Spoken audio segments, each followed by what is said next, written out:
Before we begin, a quick and important disclaimer. The following content is provided strictly for educational and entertainment purposes. It does not constitute legal, financial, or professional advice. The history of divorce involves complex legal frameworks and historical precedents that vary significantly by jurisdiction and time period. While we have conducted extensive research into historical trends and case studies, the information presented here should not be used as a substitute for the counsel of a licensed attorney or a qualified professional regarding specific legal matters. Viewers are strongly encouraged to conduct their own due diligence and consult with experts before making any decisions related to matrimonial law or personal legal standing. For decades, we have been told a singular, terrifying statistic that has shaped the way an entire nation views the institution of commitment. 50% of all marriages in the United States end in divorce. It is a number that has haunted wedding toasts and fueled thousands of hours of cable news debates. But what if I told you that this defining metric of American social life is not only a gross oversimplification, but that the very concept of ending a marriage was once considered a literal act of revolution against the state? In the earliest days of the American colonies, you could not simply sign a paper or cite irreconcilable differences. To walk away from a spouse, you often had to petition the highest levels of government, proving everything from abandonment to physical endangerment in a public forum that would make modern social media look private. We are currently living through a historical anomaly. For nearly 3 centuries, the American legal system was designed specifically to keep you trapped, regardless of your happiness or safety. By the end of this deep dive masterclass, you will understand the hidden architecture of the American family. We are going to dismantle the myths surrounding the traditional marriage of the past and replace them with the gritty, documented reality of how our ancestors navigated broken unions. This matters to you today because the current legal landscape, the way assets are divided, the way custody is determined, and the way no-fault laws operate, is not a random set of rules. It is the direct result of a 300-year-long war between individual liberty and social stability. Understanding this history is the only way to navigate the potential outcomes of modern relationships with clarity rather than fear. We are going to explore why the divorce rate actually peaked in the early 1980s and has been steadily declining for most demographics ever since, and why the death of the family narrative often ignores the historical trends that show we are actually more selective about our partners than ever before. To understand where we are, we must go back to the mid-17th century, a time when marriage was not viewed as a romantic pursuit of a soulmate, but as a vital economic and social contract necessary for the survival of the community. In the Massachusetts Bay Colony, the Puritans held a view that was radically different from their counterparts back in England. While the Church of England viewed marriage as a sacred, indissoluble sacrament, meaning only death could truly sever the bond, the American Puritans viewed it as a civil contract. This distinction is the bedrock of every divorce law currently on the books in the United States. Because it was a contract, it could, in theory, be breached. Consider the case of James Luxford in 1639. Luxford holds the dubious honor of being involved in one of the first recorded instances of matrimonial legal action in the New World. He was found to have a wife back in England while living with another woman in the colonies. The court did not just grant a separation, they treated the marriage as a legal nullity. This established a precedent. The state had the power to intervene in the private lives of citizens to maintain the moral and legal order of the colony. However, legal nullity was rare. For most people in the 1600s, divorce as we know it did not exist. Instead, there was divorce immensi thura, which translates to divorce from bed and board. This was essentially a legal separation.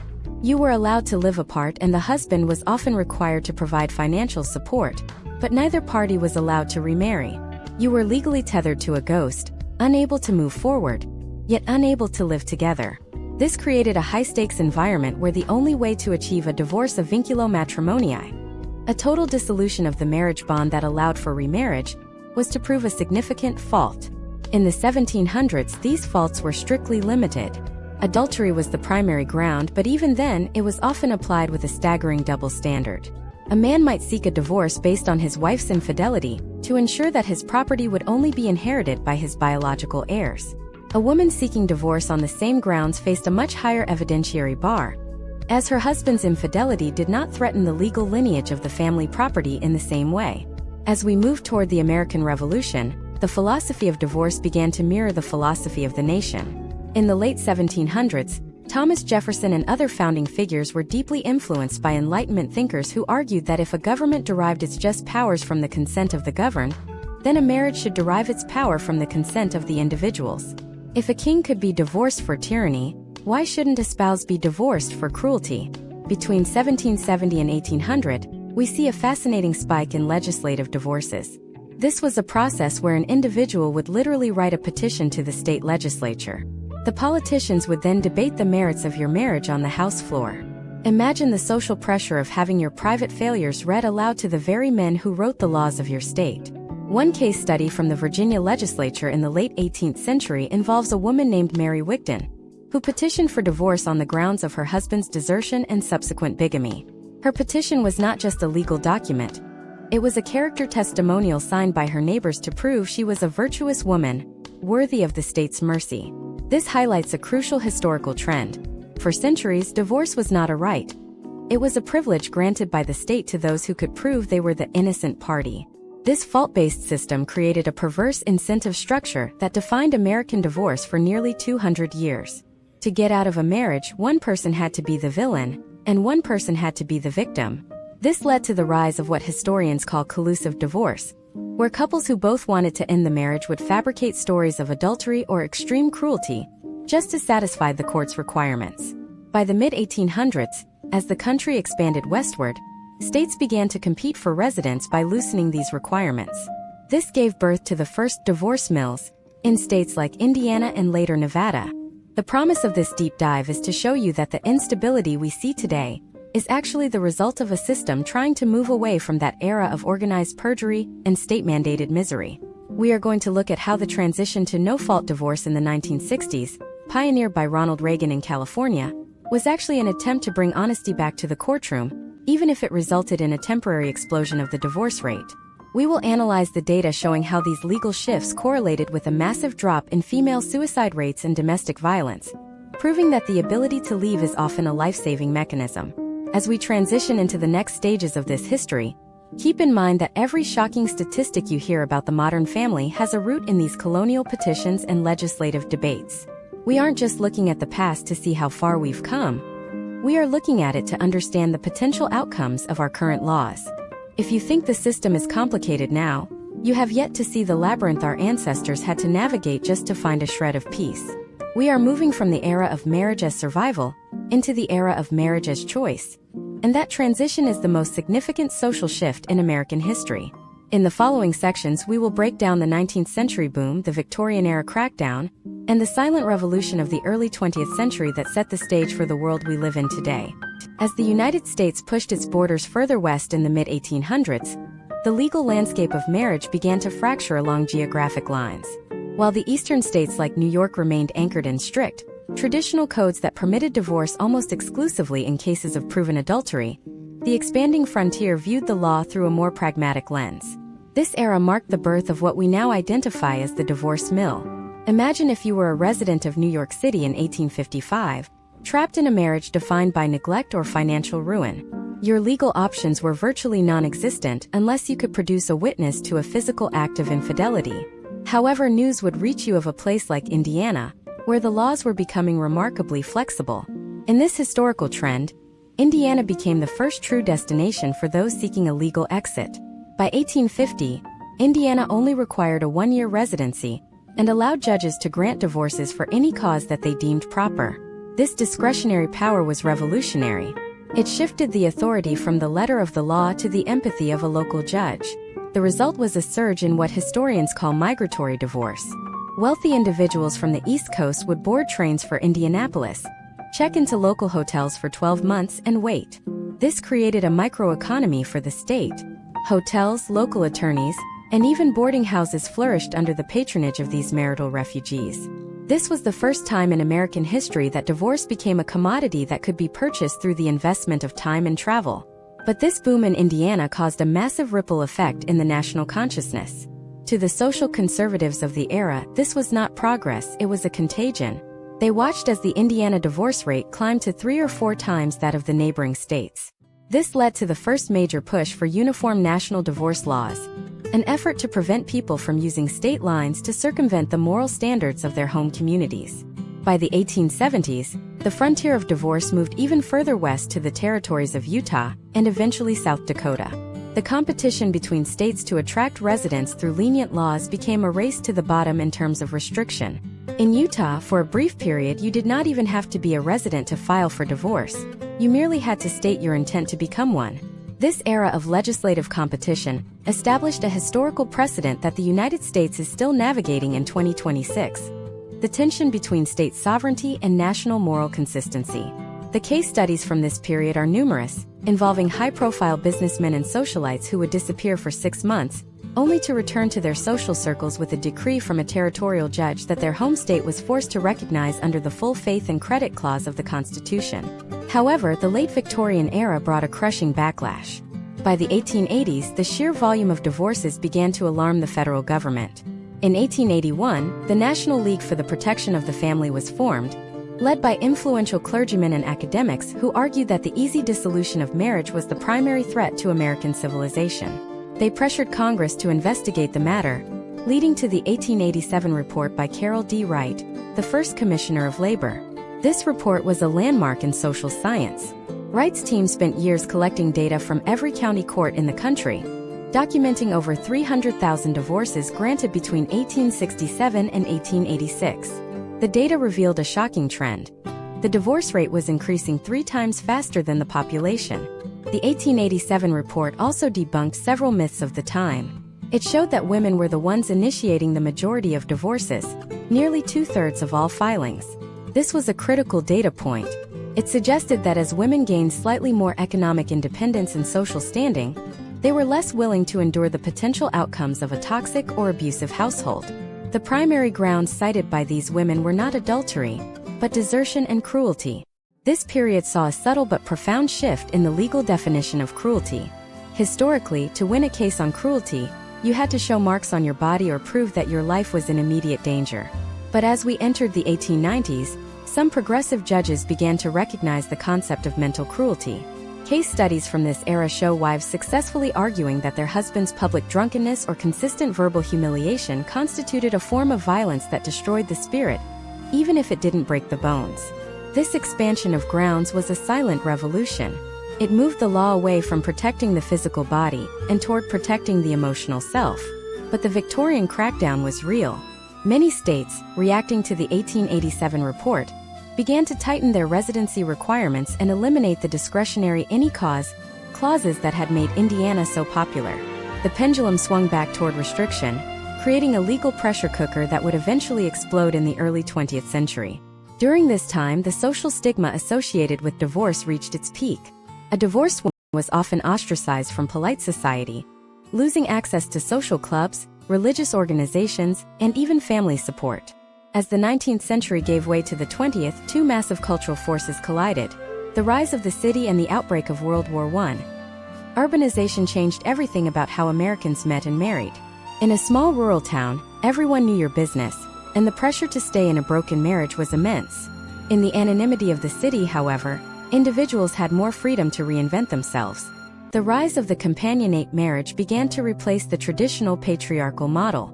People started to believe that a marriage should be based on mutual affection and sexual attraction, rather than just economic survival and the production of heirs.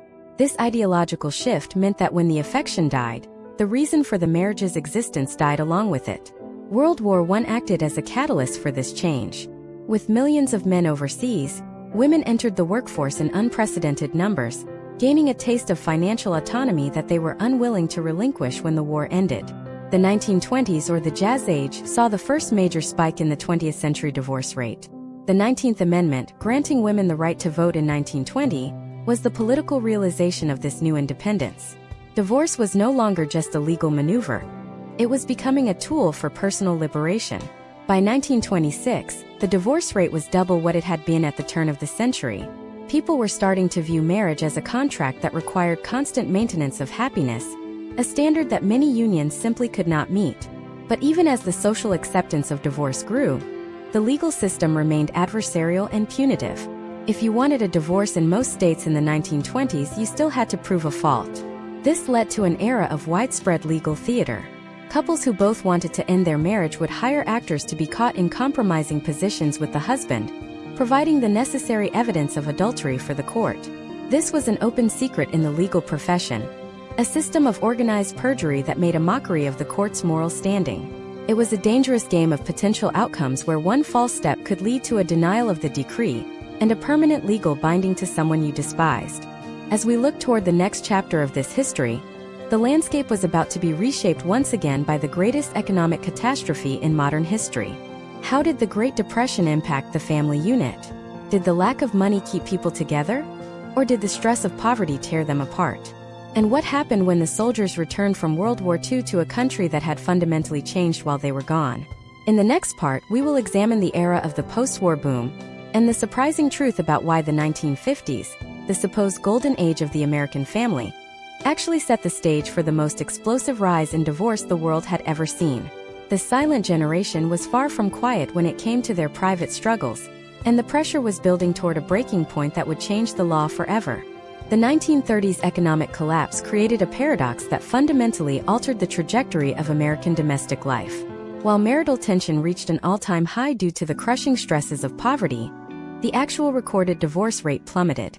Imagine a man named David in 1932, living in a cramped apartment in Chicago with his wife and 3 children. David had been laid off from his factory job for 14 months. The daily strain of survival transformed his home into a battlefield of resentment.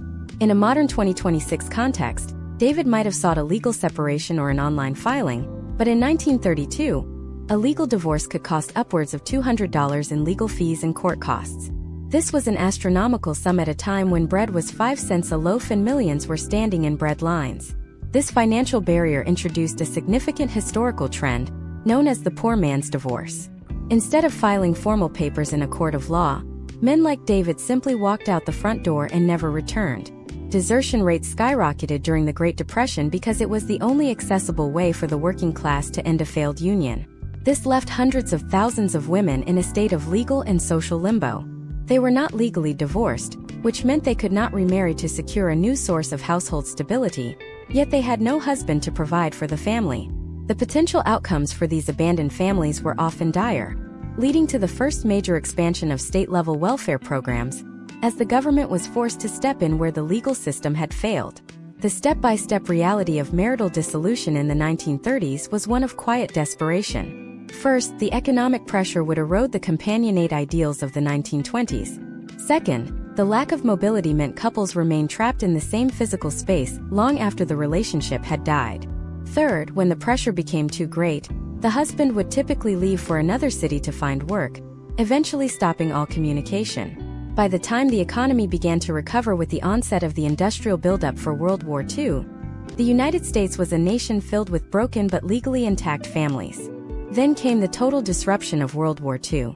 The war years saw a massive surge in hasty marriages. Imagine a young soldier named Robert in 1942, about to be shipped to the Pacific Theater. He and his girlfriend, motivated by the uncertainty of the future and the boost in military pay and survivor benefits for married couples, wed after knowing each other for only 3 weeks. This was a nationwide phenomenon. Between 1940 and 1945, the marriage rate spiked to unprecedented levels. However, these unions were built on a foundation of crisis rather than compatibility. The historical data from 1946 provides one of the most significant statistical spikes in the history of the American family. As the war ended and millions of veterans returned home, they found that the women they had married were no longer the same people. Women had spent years working in factories, managing finances, and living independently. The clash between the traditional expectations of the returning soldiers and the newfound autonomy of their wives led to a massive wave of filings. In 1946 alone, there were over 600,000 divorces granted in the United States. This was a rate of roughly 1 in every 4 marriages ending in dissolution, a figure that shocked the moral sensibilities of the era and led many to believe the American family was on the verge of total collapse. As we moved into the 1950s, the United States entered an era often romanticized as the golden age of the nuclear family. On the surface, the divorce rate seemed to stabilize. The suburbs were growing, the GI Bill was providing mortgages, and the cultural narrative was one of domestic containment. But this stability was largely an architectural illusion maintained by strict legal barriers. If you were a woman in 1955, your potential outcomes for leaving a marriage were still restricted by the fault-based system. You had to prove your husband had committed adultery, was physically abusive, or had abandoned you. If you simply were not happy, the law did not care. This created the era of the Reno divorce. For those who could afford it, the city of Reno, Nevada, became a beacon of marital freedom. Nevada had shrewdly realized that they could dominate the divorce market by offering a residency requirement of only 6 weeks. Imagine a woman named Sarah in 1954. She is a socialite from New York, trapped in a cold, loveless marriage. In New York, the only ground for divorce was adultery, and the evidentiary requirements were humiliating. So Sarah would pack her bags and move to a dude ranch outside of Reno for 6 weeks. This process was so common it was nicknamed the Reno Cure. The Reno industry was a finely tuned machine.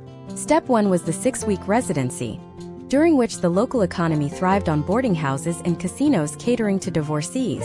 Step 2 was the hearing at the Washoe County Courthouse, where a local judge would grant the decree in as little as 10 minutes. Step 3 was a tradition where the newly single individual would stand on the Virginia Street Bridge and throw their wedding ring into the Truckee River.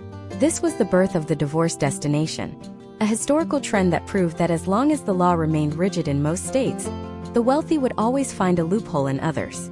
For the rest of the country, the 1950s were a pressure cooker. The rise of psychotherapy and the publication of the Kinsey reports began to reveal the deep-seated dissatisfaction within American homes. Men were struggling with the pressures of the corporate rat race, and women were grappling with what Betty Friedan famously called the problem that has no name: the crushing boredom and lack of agency in the suburban housewife role. Because the legal system still required a villain, couples continued to engage in collusive adultery. They would hire a photographer and a woman to pose in a hotel room with the husband in a state of undress. These staged photos would then be presented to a judge who knew they were fake, but who accepted them anyway because the alternative was to force two people to live in a state of permanent misery. This system of organized perjury was making a mockery of the American judiciary. By the end of the 1950s, lawyers, judges, and social scientists were beginning to advocate for a radical change. They argued that the legal system should catch up to the reality of human behavior. The silent generation was passing the torch to a new, more vocal generation that would no longer accept the theater of fault. The Cultural Revolution of the 1960s was about to collide with a legal framework designed for the 18th century, and the results would be explosive.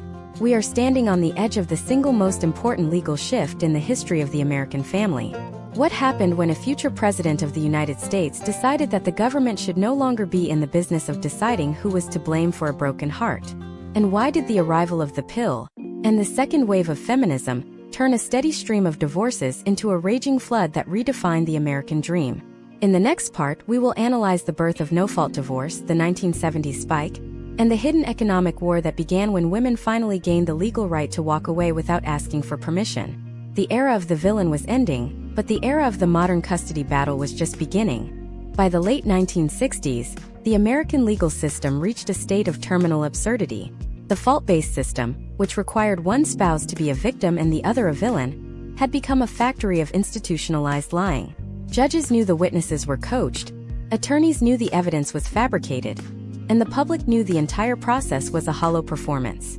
This hypocrisy set the stage for the most significant legal transformation in the history of American domestic relations: the birth of no-fault divorce. To understand this shift, we have to look at California in 1969. Imagine the political climate of the time.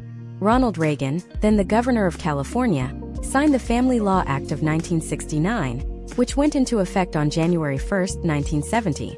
It is a historical irony that Reagan, who would later become the standard-bearer for traditional family values, was the one to authorize a law that fundamentally decoupled the state from the moral policing of marriage.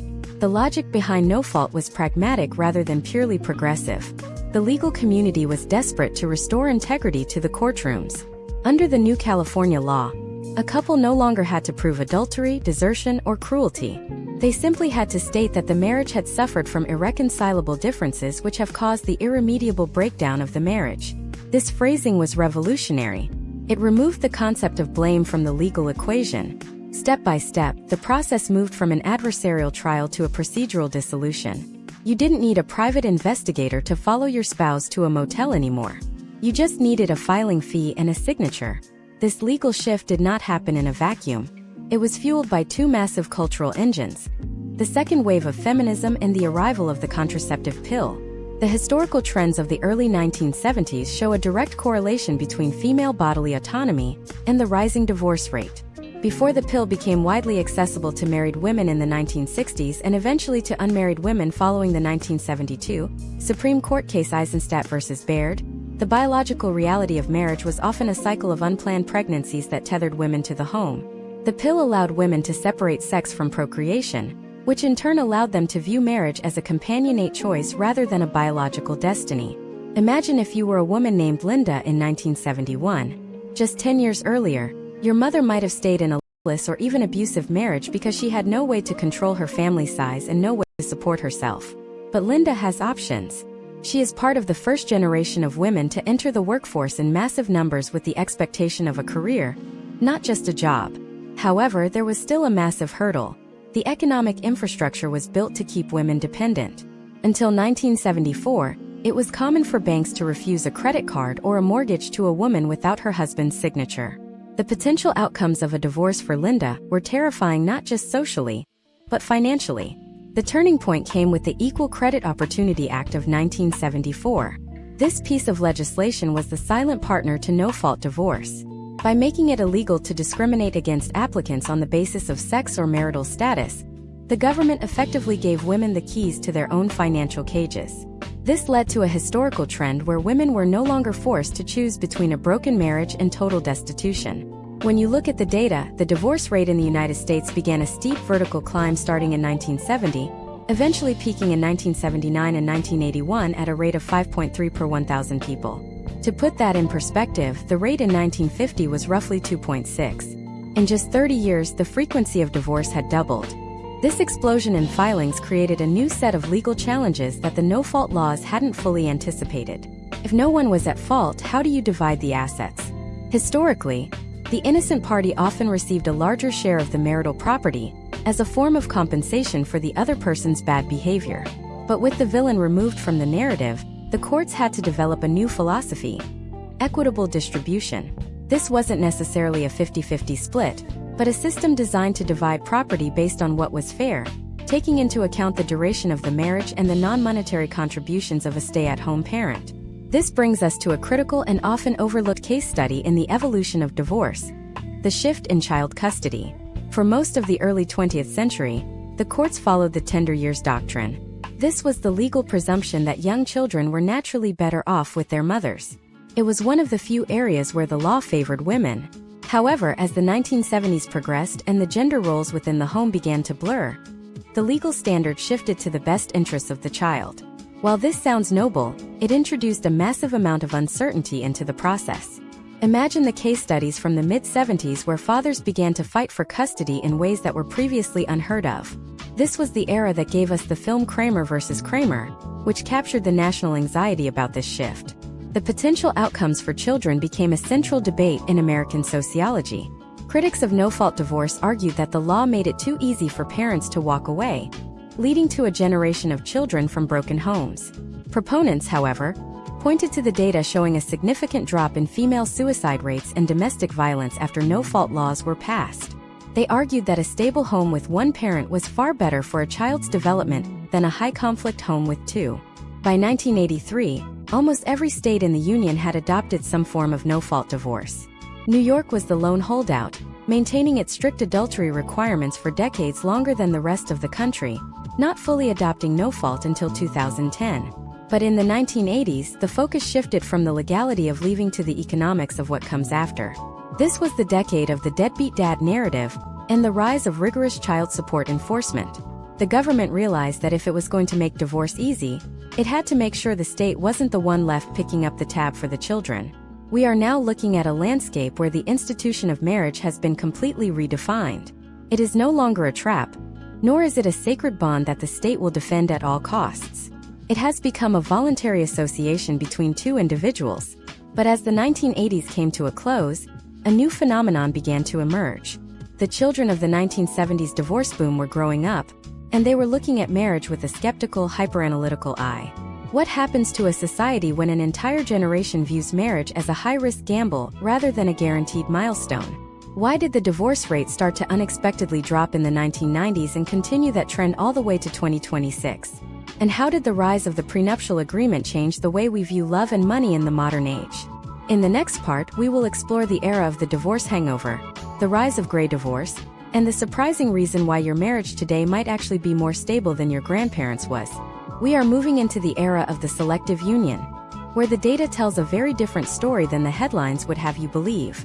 As the calendar flipped to the 1990s, the United States entered a period of profound reflection that social scientists often call the divorce hangover. The children of the 1970s and 80s, the first generation to be raised in the era of the no-fault revolution, were reaching adulthood.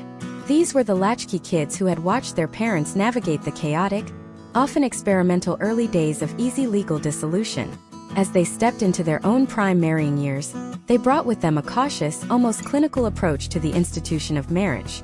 This shift marks the beginning of a historical trend that contradicts the popular narrative of social decay.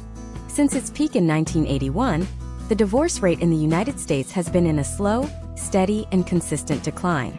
By the time we reached the mid-2020s, the rate of divorce per 1,000 married women had dropped to levels not seen since the early 1970s. To understand why this is happening, we have to look at the rise of the selective union. Imagine a person named Alex in the year 2026. Alex is 32 years old, college-educated, and has been in a committed relationship for 6 years.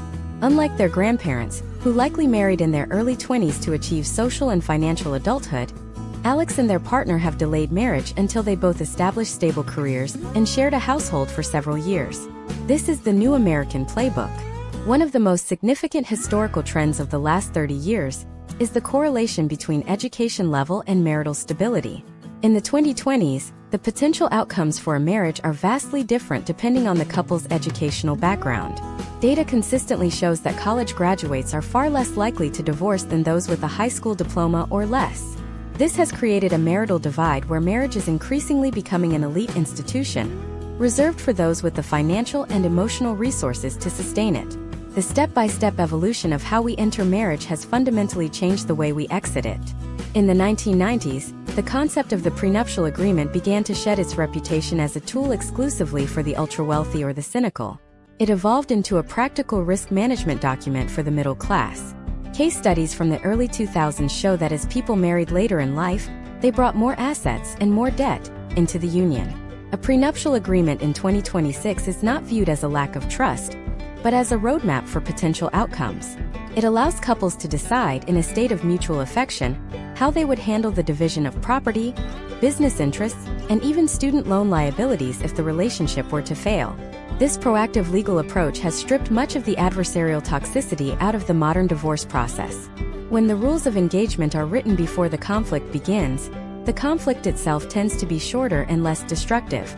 However, while the general divorce rate was falling, a startling new trend emerged at the turn of the millennium: the Gray Divorce. This refers to the doubling of the divorce rate among Americans over the age of 50. Between 1990 and 2015, while younger generations were becoming more stable, the baby boomer generation was splitting up in record numbers. Imagine if you were 65 years old in 2026. You have spent 35 years in a marriage, your children are grown, and you are looking at a life expectancy that could easily reach into your 90s.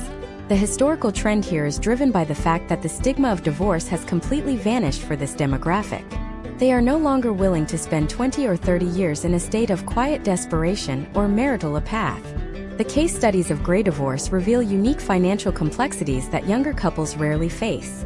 For a couple in their 60s, the division of assets is not about future earning potential.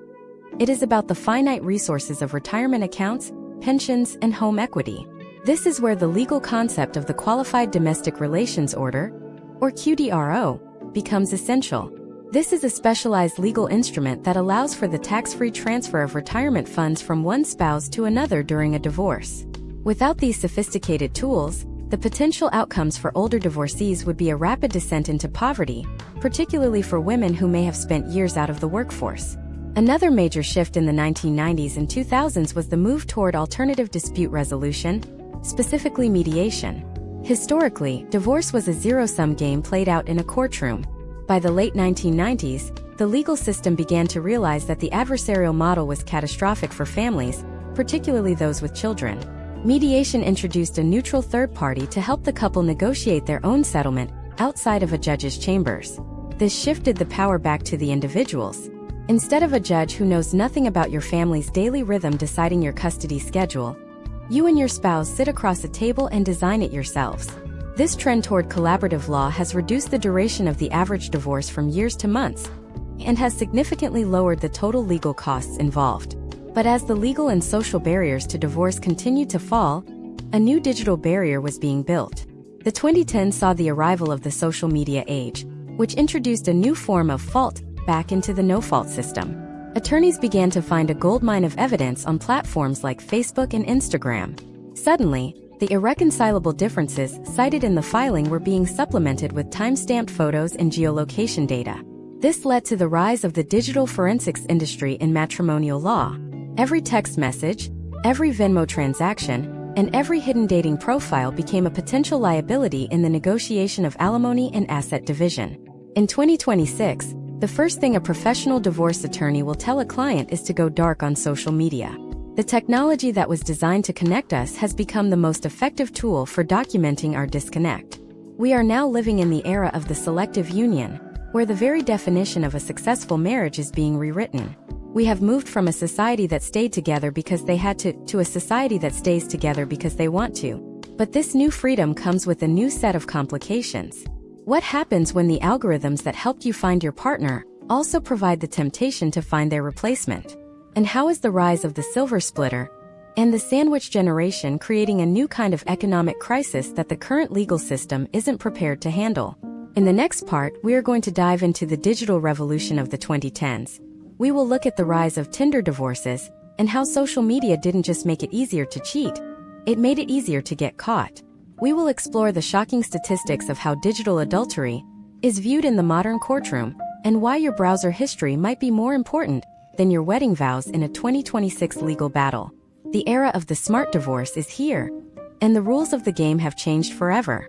The transition into the 2010s marked a technological pivot point that fundamentally altered the evidentiary landscape of American matrimonial law. While the no-fault revolution of the 1970s had removed the legal necessity of proving a villain, the digital revolution brought the villain back through the front door of the courthouse, documented in high definition and timestamped with GPS coordinates. In 2026, we look back at the last decade as the era of the digital footprint, where the smartphone became the most effective private investigator in history. Imagine a husband named Mark in 2014, the early days of the dating app explosion. Mark believes his private life is secured behind a 4-digit passcode. He engages in what modern sociologists call digital infidelity, interactions that stay within the confines of a screen, but carry the emotional weight of a physical affair. In the mid-20th century, Mark would have needed to be physically spotted at a motel to leave a trail. In the 2010s, he leaves a metadata trail every time his thumb swipes right. This shift introduced a new complexity to the potential outcomes of a divorce filing.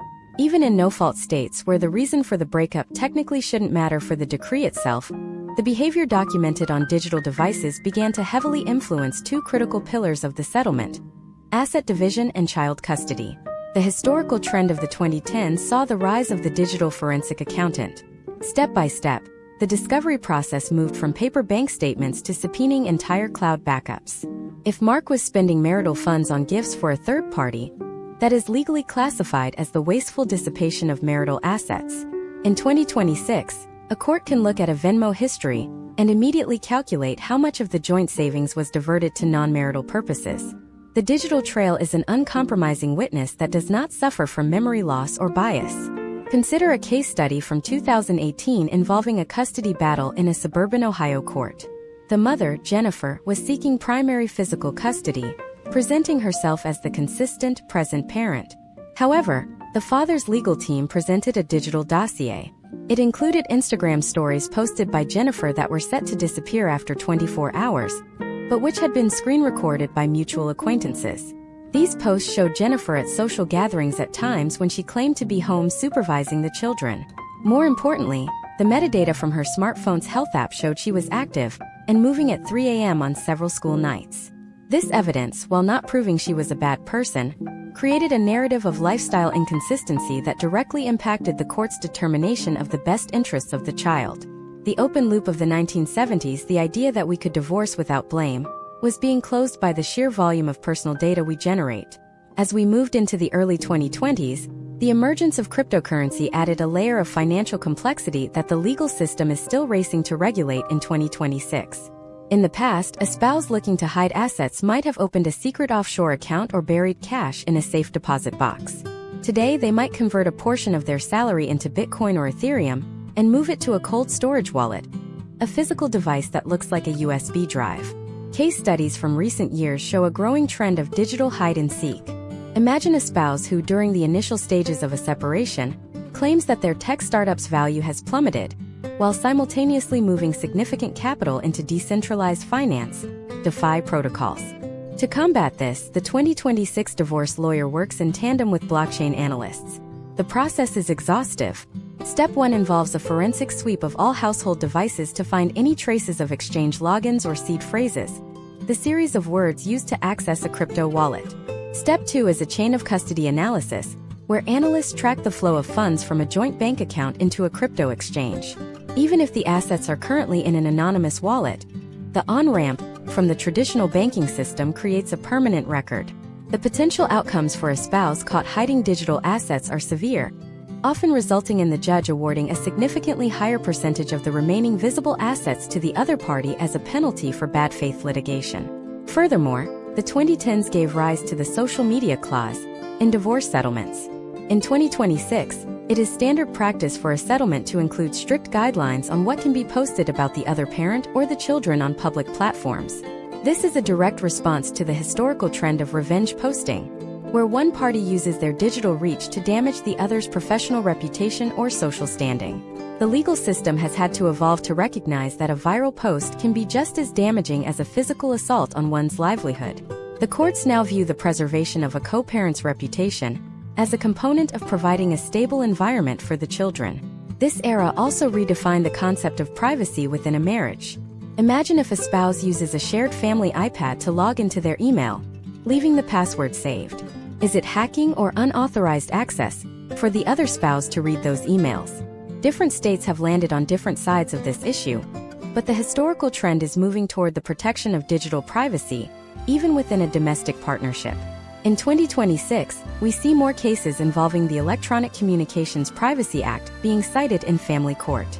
This creates a high-stakes environment where the way you obtain evidence is just as important as what the evidence proves. If Sarah finds proof of her husband's secret life by installing spyware on his phone, that evidence might be ruled inadmissible, and Sarah herself could face criminal charges for illegal wiretapping. The smart divorce of 2026 requires a level of digital hygiene that was unimaginable to the generation of the 1980s. But technology isn't just a weapon for conflict. It has also become a tool for resolution. The rise of co-parenting apps like Our Family Wizard or Talking Parents has moved high-conflict communication out of text message threads and into a monitored, court-admissible environment. These platforms provide a step-by-step structure for scheduling, expense tracking, and communication that reduces the opportunity for gaslighting or verbal abuse. The historical data from the early 2020s suggests that when communication is moved to these structured platforms, the rate of return to court for post-decree disputes drops significantly. The law is leveraging technology to force a level of civility that human emotion often fails to provide. We are now looking at a world where the traditional divorce trial is becoming a relic. In its place is a data-driven negotiation where the facts are often indisputable because they are written in code. But as the 2020s progress, we are seeing a new and unexpected shift. The generation that grew up with this digital scrutiny is starting to reject the complexity. We are seeing a rise in minimalist marriages and collaborative dissolutions that bypass the forensic warfare altogether. What happens when the cost of fighting becomes higher than the value of the assets being fought over? Why are more couples in 2026 choosing binding arbitration over a public trial? And how is the looming presence of artificial intelligence about to take the legal out of legal proceedings, allowing machines to decide how your life is divided? In the next part, we will explore the AI revolution in family law, where algorithms are beginning to predict a judge's ruling with 95% accuracy, essentially ending the era of the high-priced courtroom showdown. The era of the algorithmic divorce is closer than you think, and it's about to change the price of freedom forever. The concept of the courtroom as a stage for human drama is rapidly dissolving. As we navigate the complexities of 2026, The American legal system has undergone a quiet but total assimilation of predictive analytics and artificial intelligence. This is the era of the algorithmic divorce, a period where the high-stakes, emotionally charged litigation of the late 20th century has been replaced by cold, hard data processing. For decades, the primary cost of a divorce was not the filing fee, but the uncertainty. Two people would walk into a courtroom not knowing if a judge was having a bad day, if their lawyer was more charismatic than their spouse's, or if a specific piece of evidence would be interpreted with empathy or skepticism. In 2026, that uncertainty has been statistically minimized. Imagine a couple named James and Maria. They have been married for 15 years, they own a home in a mid-sized American city, and they have 2 children. In 1996, James and Maria would have spent 18 months and tens of thousands of dollars in a discovery process, where lawyers would manually comb through bank statements, credit card bills, and retirement accounts. In 2026, the process begins with what is known as data ingestion. With a single digital authorization, an AI-driven mediator accesses their joint and individual financial lives. It pulls 10 years of tax returns, real-time property valuations from real estate databases, and every transaction categorized by spending type. There is no hiding a secret account or a speculative investment in cryptocurrency, because the algorithm cross-references income streams with lifestyle expenditures. If the math does not add up, the AI flags a potential lifestyle mismatch for human review. This level of transparency has led to a major historical trend: the collapse of the adversarial discovery phase. When the data is undeniable, the motivation to fight over it vanishes. Case studies from 2025 show that when couples are presented with a comprehensive, neutral financial audit within hours of filing, the rate of settlement increases by nearly 40%. The AI does not just present the facts. It runs thousands of simulations to project potential outcomes based on 30 years of local judicial precedents. It tells James and Maria that based on their specific assets, the judge in their jurisdiction has a 95% statistical probability of awarding a specific percentage of the home equity to Maria and a specific alimony structure to James. When you know the end of the movie, you are much less likely to pay for an expensive ticket to see it play out in a courtroom. The 95% accuracy figure is not just a marketing claim for legal tech companies. It is a reflection of how formulaic American family law has become. Most states now use rigid mathematical formulas for child support, and, increasingly, for the duration and amount of spousal maintenance. By removing judicial discretion, the system has prioritized efficiency over individual nuance. However, the 5% of uncertainty is where the human element still struggles to breathe. This 5% usually involves the most complex and intangible aspects of a marriage: the valuation of a private business, the division of sentimental property, or the most volatile issue of all, child custody. In 2026, even custody is being influenced by the algorithmic shift. We are seeing the rise of dynamic parenting schedules. In the past, a custody agreement was a static document, every other weekend and Wednesday nights. This rigidity often led to future conflict as work schedules changed or children grew older. AI-driven platforms now generate fluid schedules that sync with both parents' work calendars, the school district's master schedule, and even the extracurricular commitments of the children.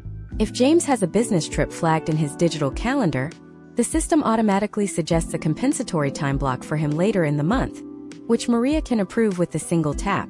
This reduces the need for constant, high-conflict communication, which was historically the #1 reason for a return to court post-divorce. However, the transition to the algorithmic divorce has introduced new risks and ethical dilemmas that we are only beginning to understand in 2026.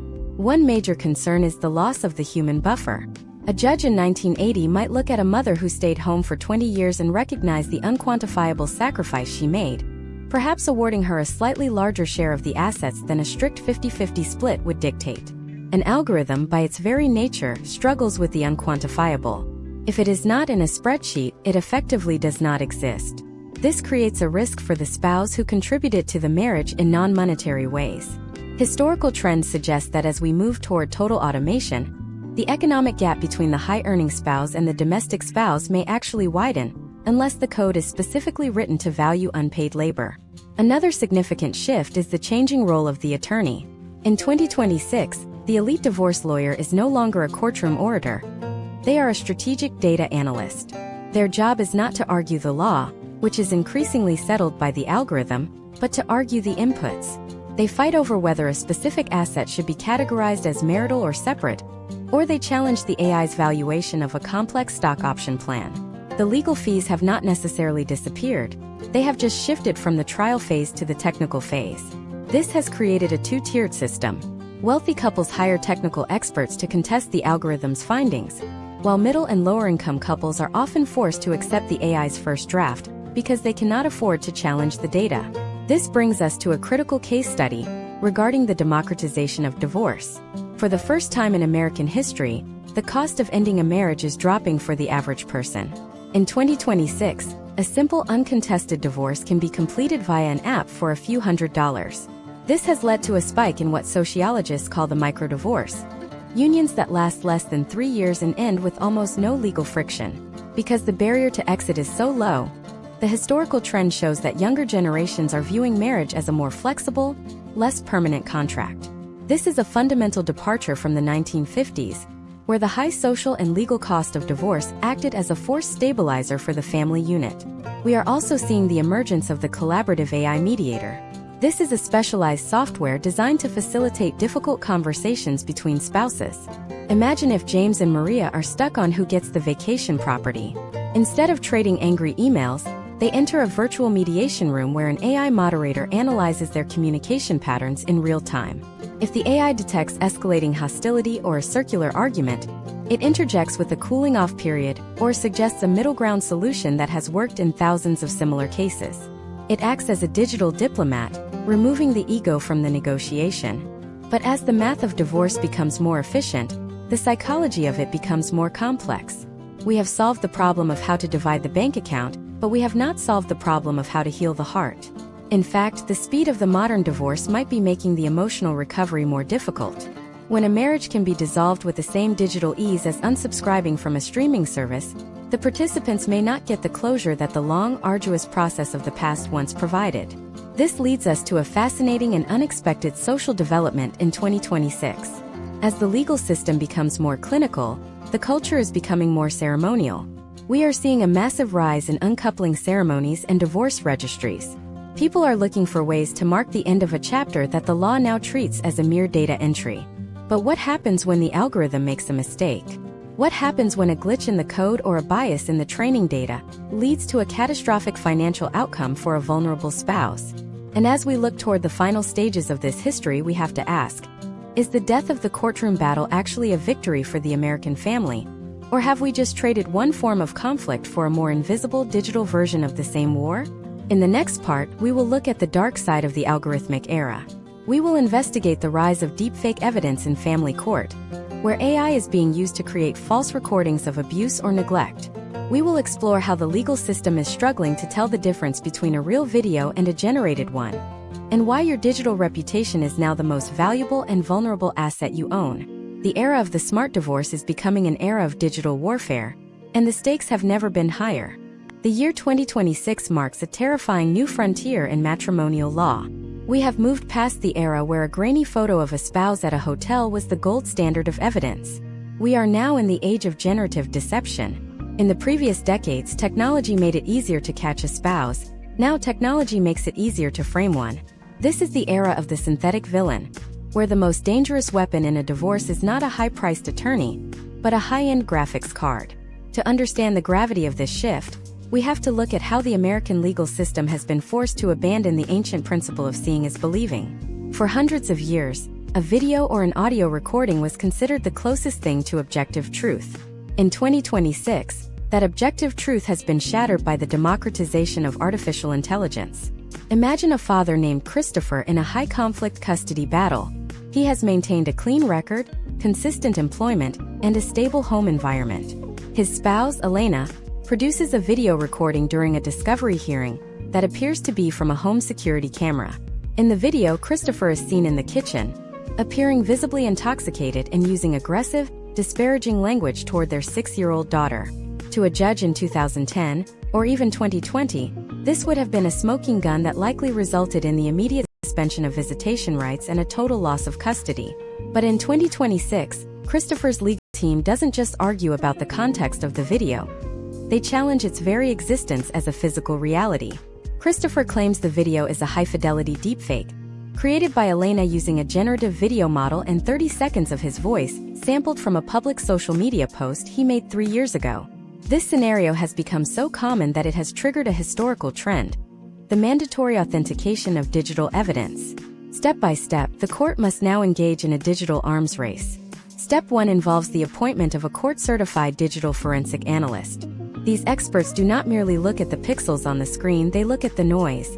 Every camera sensor has a unique digital fingerprint, known as photoresponse non-uniformity. If the video presented as evidence does not perfectly match the sensor fingerprint of the device that allegedly recorded it, the evidence is immediately flagged as fraudulent. Step 2 is a temporal spatial analysis. Analysts look for microscopic inconsistencies in the way light reflects off the subject's eyes, or how shadows move in relation to the background. In a generative model, these elements are often computed separately, leading to errors in synchronization that a human eye cannot detect, but that AI detection software can identify with near-total accuracy. The potential outcomes for a spouse caught submitting synthetic evidence are severe. In 2026, many states have passed legislation making the submission of deepfake evidence in a family court a felony, often carrying mandatory prison time and an automatic forfeit of any claims to alimony or custody. This is a direct response to the historical trend of digital sabotage that nearly paralyzed the family court system in the early 2020s. However, the fear of the synthetic villain has created a secondary problem: the legitimate victim. Now, when a spouse presents real evidence of abuse or neglect, the accused party simply cries deepfake, leading to months of expensive forensic delays. The cost of proving the truth in 2026 has become a significant barrier to justice for those without the financial resources to hire forensic experts. Beyond the threat of forgery, we must examine the historical trend of the valuation of digital reputation. In the mid-20th century, the primary marital assets were tangible: the house, the car, the pension. In 2026, for a significant portion of the American public, the most valuable asset is their social capital. Consider a case study of a couple who operates a lifestyle brand on social media, with 3 million followers. This brand generates $500,000 a year in sponsorship revenue. In a 2026 divorce, the court treats this digital reputation exactly like a brick-and-mortar business. They use a process called brand equity capitalization. Step 1 is the historical audit of engagement. The court doesn't just look at the number of followers, but the conversion rate of those followers into revenue. Step 2 is the attribution analysis. If the brand is built on the husband's personality but the wife manages all the editing, SEO, and sponsorship negotiations, how is that asset divided? In 2026, the potential outcomes often involve a buyout of the digital interest, where one spouse pays the other a lump sum based on the projected earnings of the account over the next 5 years. If neither spouse can afford the buyout, the court may actually order a split of future royalties, effectively forcing two people who can no longer stand each other to remain business partners for the sake of the algorithm. This leads to the rise of the digital scorched earth policy.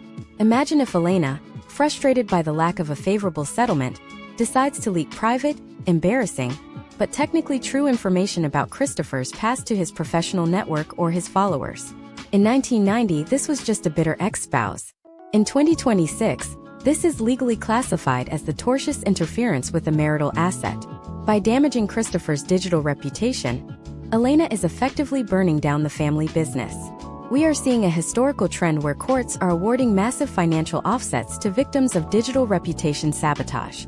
If Elena causes Christopher to lose a $100,000 contract through a malicious post, the judge may deduct that exact amount from her share of the home equity. The legislative landscape of 2026 is struggling to keep up with the speed of these developments. We are seeing the introduction of the Digital Integrity Act in several states, which requires all digital devices sold in the United States to have a hardware-level cryptographic signature for any media they record. This would create a permanent, unalterable chain of custody from the moment a photo is taken to the moment it is presented in court. This is the new legal standard of verifying is believing. Without a cryptographic signature, many judges in 2026 are beginning to rule that digital evidence is inadmissible, returning the court to a reliance on physical documents and live witness testimony. But even with these safeguards, the psychological toll of digital warfare on the next generation is staggering. Imagine the children in these 2026 case studies. They are growing up in a world where their parents' most intimate and volatile moments are being processed by algorithms, verified by forensic analysts, and potentially leaked to a global audience. The historical data from the mid-2020s suggests that the children of high-conflict digital divorces suffer from higher rates of digital anxiety and a profound distrust of all media.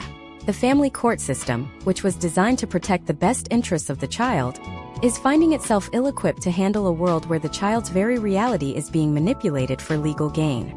As we move toward the conclusion of this masterclass, we are seeing the emergence of a radical solution to this digital chaos. If the current system of marriage and divorce is too easily hacked by technology, perhaps the answer is to change the nature of the contract itself.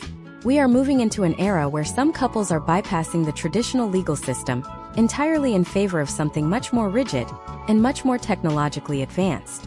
What happens when your marriage is no longer a paper contract filed at the county clerk's office, but a smart contract living on a decentralized ledger?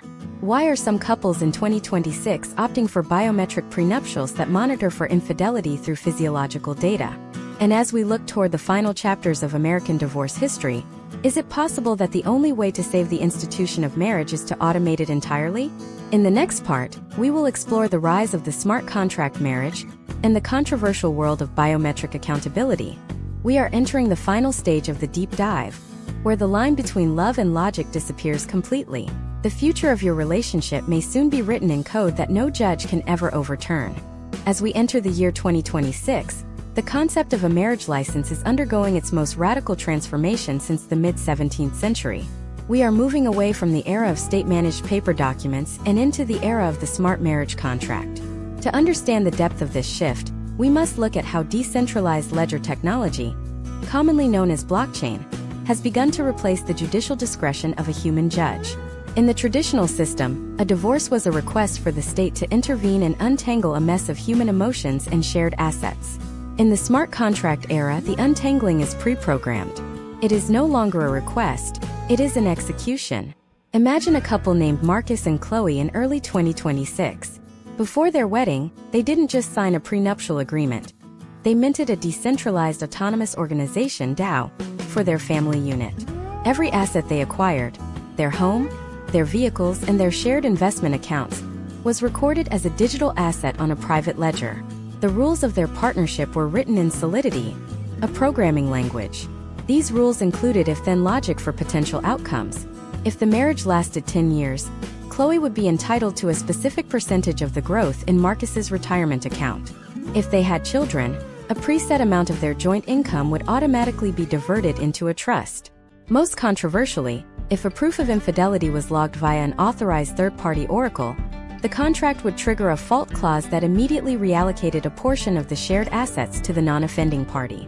The architecture of the algorithmic union, the step-by-step reality of this new legal landscape, involves three primary components that did not exist in the 20th century framework.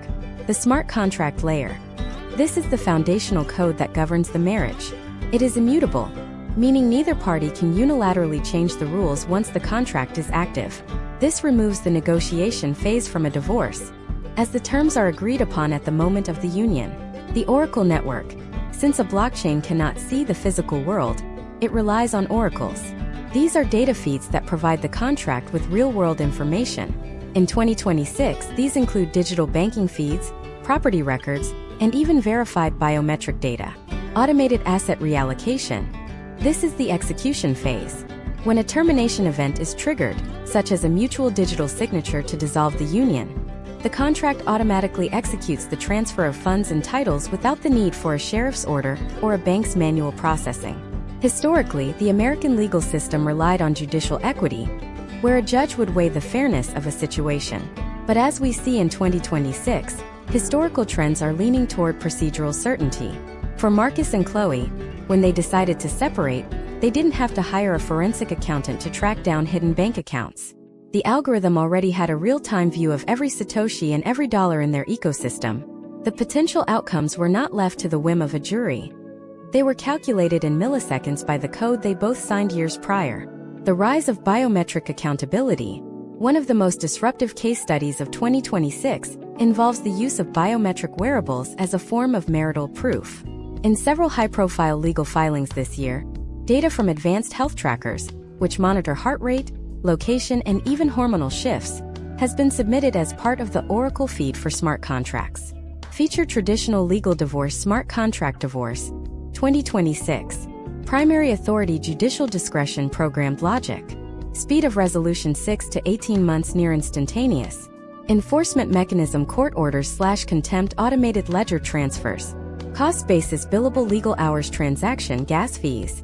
Asset discovery manual / subpoena based, real-time / on-chain. Export to sheets. Imagine if a marriage contract included a fidelity clause backed by biometric verification. If the oracle detects a pattern of physiological arousal and a GPS location that matches a non-familiar address during late-night hours, the contract could theoretically flag a violation. While this sounds like science fiction, the historical trends of the 2010s, where we began using Find My Phone and social media tags to catch infidelity, have naturally evolved into this level of automated scrutiny. The legal system in 2026 is currently debating whether this constitutes a violation of the Fourth Amendment, or if it is a voluntary surrender of privacy in exchange for contractual security. The economic impact of automated alimony. The way we handle spousal maintenance or alimony is also being disrupted. In the old system, a deadbeat parent could hide income or change jobs to avoid payments, forcing the other spouse to return to court repeatedly. In the smart contract model, alimony is a streaming payment. The moment Marcus's salary hits his digital wallet, the contract shaves the required percentage and sends it directly to Chloe's wallet. There is no human intervention, no check to mail, and no opportunity for a default. This level of efficiency is causing a massive shift in the potential outcomes for lower-income and middle-class families. For the first time in the history of the USA, the wealth gap created by divorce is being mitigated by the speed of the law. However, this has also led to the rise of analog marriages, a growing social movement in 2026 where couples deliberately avoid all digital tracking and blockchain contracts, preferring the messy but human tradition of the past. These case studies suggest that for every step we take toward automation, there is a counter-reaction seeking the ambiguity of the old world. The historical trends show that whenever the state makes it too easy to leave, the social cost rises, but whenever the state makes it too hard to leave, the human cost rises. We are currently in a period where we have optimized for the legal cost, but we are only now beginning to see the psychological toll of being married to an algorithm. If Marcus knows that every movement he makes is being logged by a contract that can bankrupt him in a heartbeat, is he a partner, or is he a prisoner of his own code? The ethical crisis of the autonomous decree. We must also consider the oracle problem. What happens if the data feed is hacked? What if an AI mistakenly identifies a platonic dinner as a romantic affair? In 2026, we are seeing the first wave of smart contract litigation, where people are suing not for divorce, but to overturn the code. This is a paradox that the American legal system is not yet equipped to handle. A judge can overturn a ruling, but it is much harder to overturn a transaction that has already been validated by 10,000 nodes on a blockchain. As we look toward the final part of this masterclass, we have to ask the ultimate question. Has the automation of divorce actually saved the American family? Or has it simply turned love into a high-stakes financial transaction? We have spent 300 years moving from the sacred bond to the legal contract, and finally to the digital code. But there is a new, even more startling development on the horizon. As the state loses its grip on the legal definition of marriage, a new form of universal union is emerging, one that doesn't rely on the state or the blockchain. What happens when the very concept of divorce becomes obsolete, because we stop defining marriage as a permanent state? In our final section, we will explore the post-marriage world, the renaissance of the analog home, and the surprising data that shows why the year 2027 might be the first year in American history where the divorce rate finally hits a natural floor. We are about to see the end of the war between love and logic, but the winner might not be who you expect. The year 2027 is projected to be the first time in nearly a century where the divorce rate in the United States hits what sociologists call the natural floor. This is not because Americans have suddenly mastered the art of perfect harmony, but because the population entering marriage has undergone a radical structural transformation. In 2026, the historical trend shows that marriage is no longer a default stage of early adulthood or an expected social milestone. Instead, it has become a completion ceremony.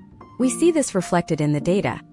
The average age for a first marriage in the United States has climbed to 33 for men and 31 for women. This delay is not merely a social preference. It is a defensive strategy. By the time a couple reaches the altar in 2026, They have typically already navigated 5 to 7 years of cohabitation, shared financial responsibilities, and integrated their digital lives. This vetting process acts as a filter, ensuring that the high-risk unions of the past, those hasty marriages of the 1940s or the early 20-something weddings of the 1970s, simply never occur in the first place. The selective union is the primary reason the 50% divorce myth is finally being put to rest. For college-educated couples who marry after the age of 30, the probability of divorce in 2026 has dropped to roughly 20%. This represents a massive shift in potential outcomes. However, this stability has created a new kind of social stratification. Marriage is increasingly becoming an indicator of economic and educational privilege. Case studies from states like Massachusetts and Washington show that while the upper middle class is enjoying unprecedented marital stability, the working class continues to struggle with the legal and financial barriers to both entry and exit. This has led to the rise of intentional cohabitation agreements that provide the legal protections of marriage without the state-sanctioned label, effectively creating a parallel system of domestic law that exists outside the traditional divorce court. But as we stabilize, a counter-movement is brewing in 2026, the renaissance of the analog home. After a decade of digital surveillance, forensic accounting, and smart contracts, a growing segment of the American public is opting for legacy unions. These are marriages that explicitly and legally reject the algorithmic monitoring we have discussed. Imagine a couple named Sarah and Michael. They are tech-literate professionals who, in 2026, decide to marry in a ceremony that includes a legal carve-out for digital privacy. They choose a jurisdiction that allows for analog protected status, meaning their private communications, physiological data, and search histories cannot be used as an oracle for automated asset division or as evidence in a future filing. The reason for this choice lies in the inherent limitation of logic. Marriage, at its core, requires a degree of vulnerability that a smart contract or a predictive algorithm cannot accommodate. If every mistake, every late-night argument, and every physiological shift is automatically logged by a contract that can trigger a financial penalty, the incentive for forgiveness and growth is replaced by the incentive for perfect robotic performance. The analog renaissance is a recognition that a healthy marriage needs the space to be messy. Case studies from emerging therapeutic models in 2026 suggest that couples in analog unions report significantly higher levels of emotional satisfaction and intimacy because their commitment is based on a daily, human choice rather than a programmed inevitability. They are choosing to live without the safety net of an algorithm, which ironically makes the union feel more secure. This brings us to the final synthesis of our 300-year journey. We began in 1639 with a Puritan community that viewed marriage as a vital contract for social survival. We moved through the 1800s, where the frontier offered a chaotic escape from the rigid moral codes of the East. We survived the 1970s revolution that turned divorce from a shameful secret into a fundamental civil right. And we have navigated the 2020s, where technology threatened to turn love into a spreadsheet. What the historical trends of 2026 tell us is that we are returning to the beginning, but with a new perspective. The step-by-step evolution of the American divorce can be summarized as the transition from external control to internal autonomy. In Phase 1, the church and state controlled the exit. In Phase 2, the law and the villain controlled the exit. In Phase 3, the individual and the algorithm control the exit. The winner of this long-term war between love and logic is neither. The winner is the individual's right to choose the specific terms of their own connection.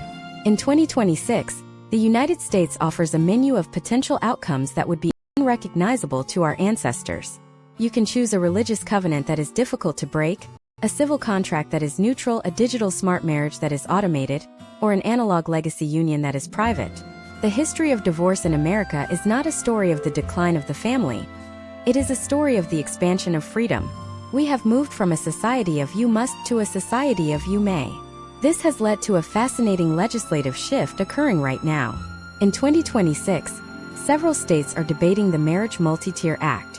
This would officially categorize marriages into different legal frameworks based on the level of state or algorithmic intervention the couple desires. This reflects the ultimate historical trend, the personalization of the social contract. We are no longer a nation under one marital law, but a nation of millions of individual marital experiments. Consider the case study of the 2030 generation, those who are currently witnessing the transition into this multi-tier system. They are the first generation to view divorce not as a failure, but as a potential feature of a life well lived. They are utilizing sunset clauses in their marriage contracts, provisions that require the marriage to be affirmatively renewed every 7 or 10 years. If the couple does not sign the renewal, the marriage dissolves automatically with a pre-agreed asset split. This removes the divorce label entirely, replacing it with the natural expiration of a contract. This historical trend suggests that the very word divorce may become obsolete by the mid-21st century, replaced by terms that reflect a more fluid and less permanent view of human partnership. As we conclude this masterclass, we must look at the data one final time. The natural floor we are reaching in 2027 indicates that while we have made it easier to leave, we have also made it much more intentional to stay.